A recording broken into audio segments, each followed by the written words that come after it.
Shalom to the nation of Israel. This is Barzal coming in the spirit and power of Yahweh Bahashem, Yahushai Bahashem, Recha Kodash. Double honors to the apostles of Great Millstone and to the hopeful elect, which is word and truth and sincerity across the four corners of the earth.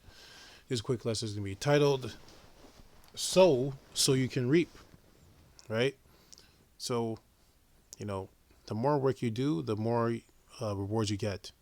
Pretty much simple. That's pretty that simple, right? And that's fair. And that's balanced. Right? So Galatians 6 and 7. Be not deceived, Yahweh is not mocked. For whatsoever a man soweth, that shall he also reap. And right, and the reason why it says be not deceived, Yahweh is not mocked, because people think that they're tricking the Most High. They think that if they do wickedness, right, if they sow a wickedness, that they are not going to reap wickedness, because maybe they stole from somebody. So they sold wickedness, right? But then they stole from somebody, and now they're reaping the benefits of what they stole. Like they're getting the money and stuff like that, and they think that nothing bad is going to happen to them. So they keep doing more and more and more. So they keep sowing more wickedness. So, but the thing with that is be not deceived. Yahweh is not mocked, right? You're not fooling the Most High. He's aware of everything you're doing, right? A man soweth, that shall he also reap. Or sorry, for whatsoever a man soweth. That's why he said for whatsoever. So whatever you sow, you are also going to reap that. So if you sow wickedness, you're going to reap wickedness. That's what's going to happen. So that's why every time you do something wicked, something evil, it always comes back onto you, right? It always comes back onto you. That's what always happens. That's the old saying of the world, karma. That's where that comes from. Everything, these sayings and from these other stupid religions, they all come from the Bible. They all come from Yahweh Bashim Yoshai. They just took it and put a little twist onto it and then perverted it. That's all they did, right? Verse 8, it says, for he that soweth to his flesh shall of the flesh reap corruption. Like just basically what I just said. But for he that soweth to the Spirit shall of the Spirit reap life everlasting, right? That's why when something bad is done unto you, no matter what the situation, it doesn't give you license to go do bad unto someone else, because all you're doing is adding to what you're going to reap later, right? That's all you're doing. If you just reaped wickedness, right? And you take that situation and you go and sow more wickedness, what do you think is going to happen? You're just continuing the cycle, and now you're going to reap more wickedness. But how you break that cycle, this is why I said that old saying of karma, that's what it's talking about right here. And other scriptures too, and I'm going to go to the other one. But if you reaped wickedness, something bad happened to you, right? And then you took that situation, he's like, you know what, I'm not going to go sow some wickedness, I'm going to sow some righteousness. And you just do the right thing in that situation. You took that bad situation and turned it into a good situation for yourself. Like you went and sowed righteousness. You're going to reap righteousness, right? But it takes a lot of control, a lot of self-discipline, a lot of self-control, a lot of temper to control yourself and not go and sow wickedness when it's done unto you. Because the other thing you have to think about it, this is one thing that people forget in those moments.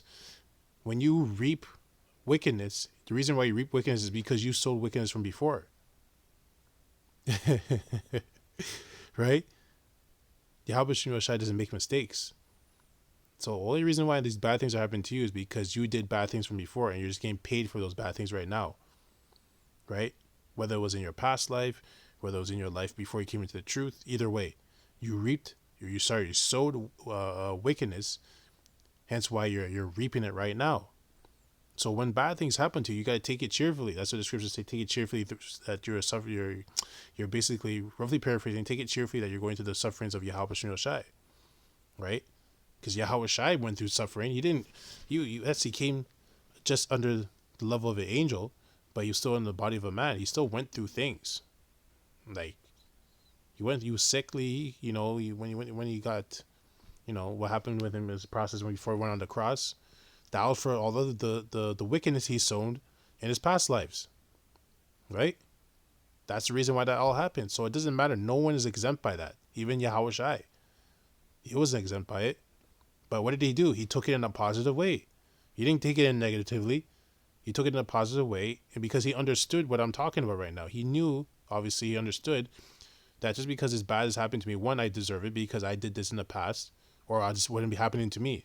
Yahweh doesn't make mistakes. So this happened to me because of what I did in my past. Plus, he remembered all his past lives, right? But what's happening to him is because of what he did in his past life. He sown wickedness back then. So now he's just reaping it right now. So because he doesn't want this to continue, he's just going to take everything. Whatever happens to him, he's just going to take it. And that's why there's a scripture, I don't remember where, but basically, this is not the time to fight, roughly paraphrasing. When you didn't come here, this is not the time of fighting. This is the time of humility. It's a time of penitence, roughly paraphrasing. He made a statement like that in one of the scriptures. I just don't remember where it is, but I think it might have been Peter because of what Peter was doing, because Peter smote the ear of a centurion, right? And then Yahushua healed it back on, right? Yahushua could have joined Peter in that because they are the enemies of Israel, right? He could have joined them, but he didn't. What did he do? He went and healed the guy's ear back on, because we're not in the time of that. Because what he also said, I think, in that moment, he said, if you live by the sword, you'll die by the sword. Same thing I was talking about. So because he went and sliced that guy's ear off, right, he reaped sown wickedness, that will come back onto him. Right? It will come back onto him. That's what will happen. That's the thing. So there's a time and a place for everything. There's a time and a place for everything. And our time right now is it's not a time of violence. Not physically. Spiritual violence, yes, because we're in a spiritual war, so you got to fight spiritually, but not physically, right? We're not supposed to be doing anything physically, right? So you have to understand that. It says, verse 9, and let us not be weary in well-doing, for in due season we shall reap if we faint not. Right? So you got to keep working, because if you keep working, you will reap the rewards of your labor. You will.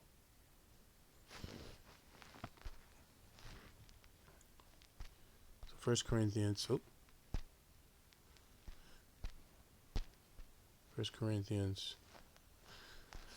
9 and 6. Oh, that's not the right one. Maybe 6 and 9.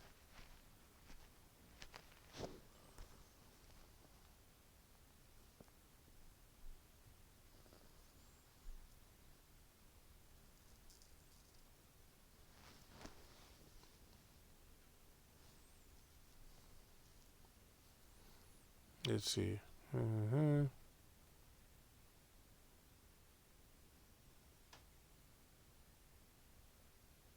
Yeah, okay. 1 Corinthians 6 and 9. Know ye not that the unrighteous shall not inherit the kingdom of Yahweh? Be not deceived, neither fornicators, nor idolaters, nor adulterers, nor effeminate, nor abusers of themselves with mankind, right? Nor thieves, nor covetous, nor drunkards, nor revelers, nor extortioners shall inherit the kingdom of Yahweh, right?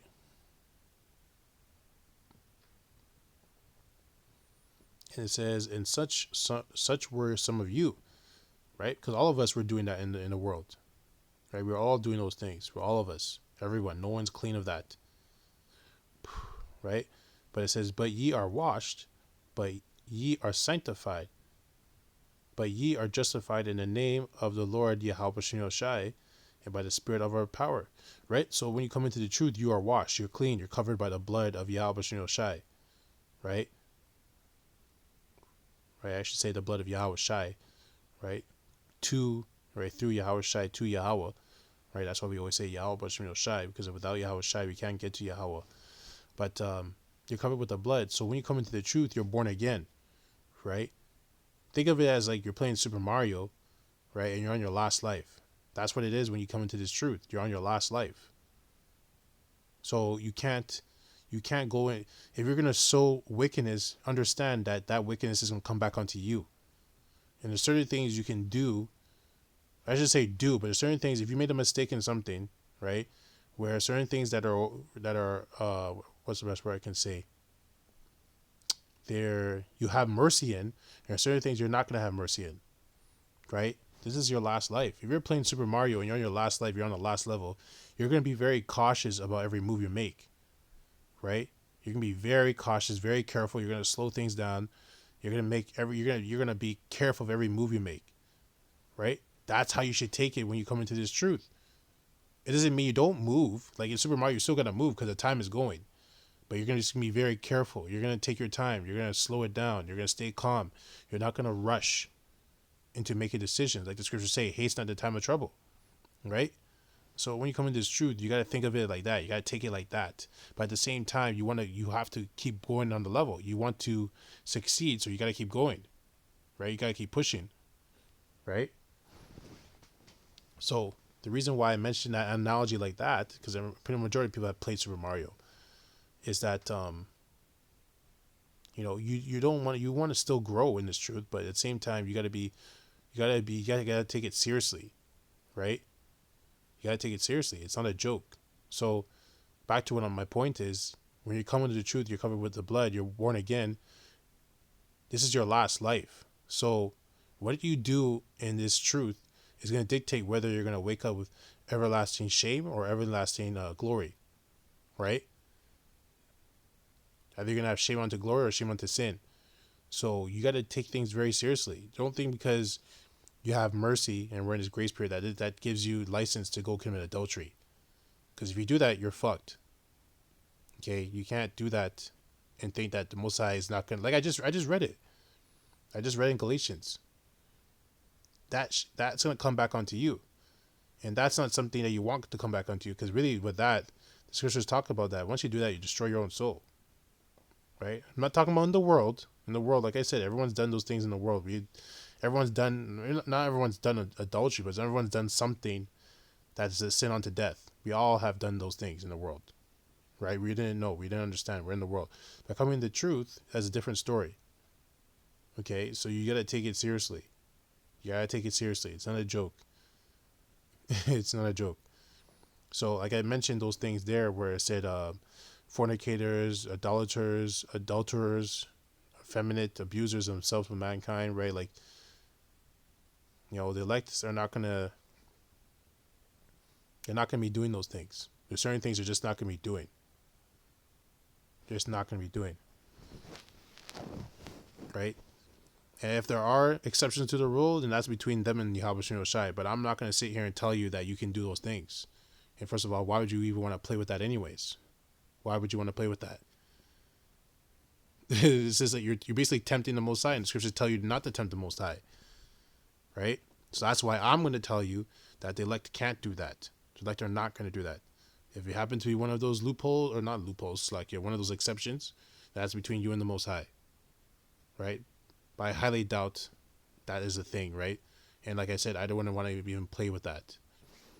So I'm going to read one more. Because people might mention, oh, but what about David? David committed adultery, and David actually committed murder. Right? The was it? I don't know what it was. Attempt to murder, because he set up that man to die, and took his wife. Yeah, but then David's son, his one son got killed. His other son turned on him, slept with his concubine in front of all of Israel, and then tried to kill him. And then he got killed. Right? So, yes, David got mercy in the sense that he didn't get killed for committing adultery, but he actually was kind of a little bit worse because he got tortured throughout his life because of what happened to him. Like his son got killed, and then his other son later got killed, but his son eventually became wicked. So, yeah, the Most High had mercy on him because he didn't kill him as David, but he killed him as Peter, right? Because the scriptures say, this is why I tell you, but guys, you don't want to play around with Yahweh Shai, because he's one of his other names was Al-Shadia, a demon-like power. He will get you. If he doesn't get you now, he's going to get you later. But the thing with that situation, David still had other lives to live. He still had other lives to come back, other people to come back as, right? It wasn't his last life. So, not saying that he planned that or anything like that, but he had other lives. So when he came as Peter, he got surely put to death. That's what happened as Peter. He got surely put to death. But where did that come from? Because Peter could have just lived out his life kind of like John. Peter could have been the last apostle that lived out, but that's not how the Yahweh Shai wanted to play out. That's not how it happened. Because Yahweh Shai He's a master chess player. He has all the pieces on the board in the perfect spots at the perfect time, and they're all set up for his movie to happen at certain times later on. That's why Peter got surely put to death, because he didn't get surely put to death as David, because of what David did as David. And the scriptures say when the scripture says you're gonna be surely put to death, it means surely you're gonna be put to death. There's no ifs, ands, or buts. So if that's the case, if you want to go and mention David, that's why the point is that he still died. The Most High still put him to death. So if you're in your last life, what do you think he's gonna do to you if you do that? You don't have another life to come back. You can't die and then be born in 3 generations. We're not gonna be here for 3 more generations. This is the last run. Okay, so that's why I said you gotta take this very seriously. You gotta take it very cautiously when it comes to doing certain things. I'm not saying don't be afraid to make mistakes, but a mistake is like talking to another man's woman that you didn't know that was his woman, right? You're talking to his woman, you didn't realize that was his woman, and you found out that was his woman. That's a different story. That's a mistake, right? Or even ended up that woman coming and talking to you, you end up talking to her. You shouldn't be fucking doing that, but that's a mistake. But slipping and falling into another man's woman's pussy, that's not a mistake, okay? That was complete conscious thought and action. Okay, that's not a mistake. Okay, so something like that, you're going to be surely put to death. That's what's going to happen. Whether it happens sooner or later, the Most High is going to put you to death. But that's why I said that's not something you want to play with. That's not something you want to play with. I don't know why you want to play with that anyways. You got to really ask yourself that question.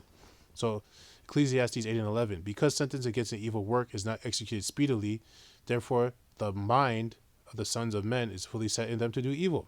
So it's kind of a thing that happens, and Yahweh Shai won't judge you right away, and he'll let you just keep going off. Because the thing is, when he does that, is because you are completely aware and you completely understand that what you're doing is wrong.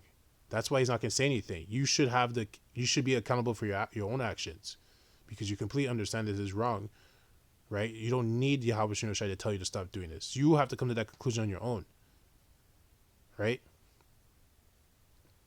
And also, probably you haven't been in this situation before, and he's already warned you once. So now he's not going to say anything. He's just going to watch and see what you do. It's like a dad with his son, right? Same relationship. So that's where you got to be very careful, which is what I'm saying. You got to be very careful.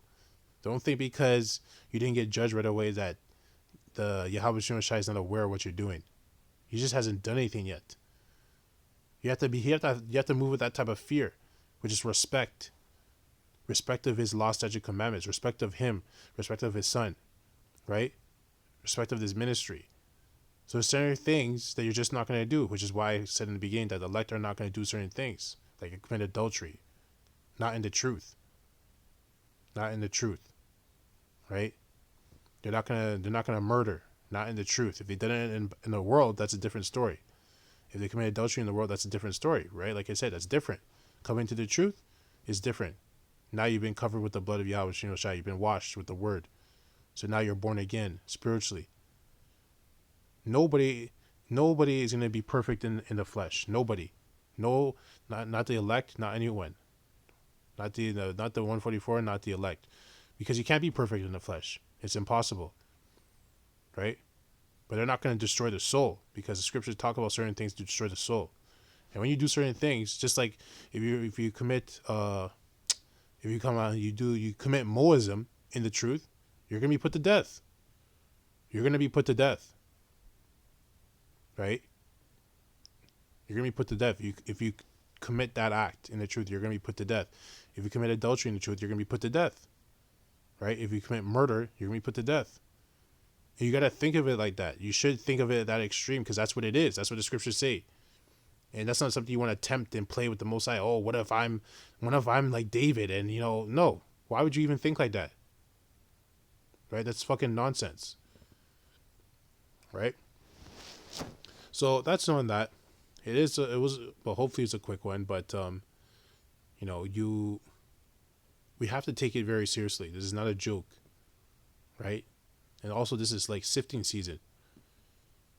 Right? We're around what's it called? Spring cleaning.